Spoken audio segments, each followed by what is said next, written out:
In today's video, I'm going to teach you how to add buffer time to your appointments in Acuity scheduling. Ensuring that you have adequate buffer time between client appointments not only helps you stay on track throughout your day, but can also provide a much needed breather, allowing you to prepare for the next client or wrap up any loose ends from the previous one.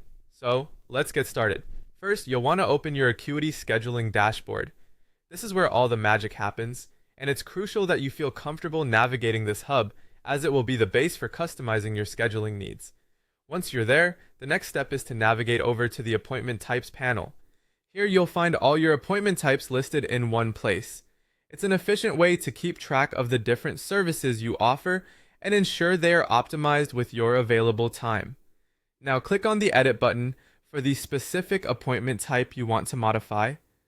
It's important to select the right appointment type because each one might have different needs for buffer times.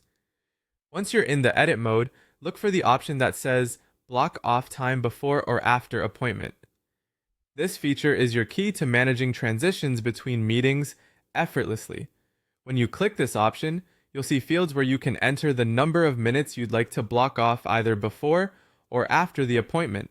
This flexibility means you could, for instance, choose to add a 10-minute buffer before a session to review meeting notes, or a 15-minute one afterwards to jot down reflections and action items.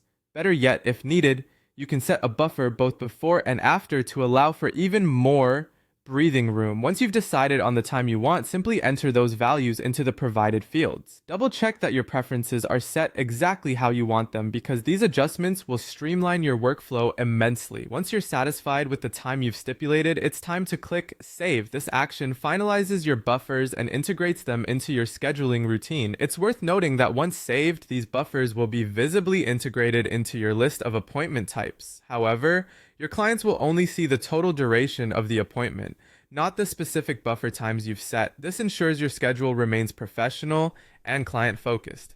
And there you have it. With these buffers in place, you should find that your day feels more manageable, allowing you to maintain your focus and deliver top-notch service without any rush or confusion. Thank you for watching, and I hope you feel more equipped to optimize your time with Acuity scheduling.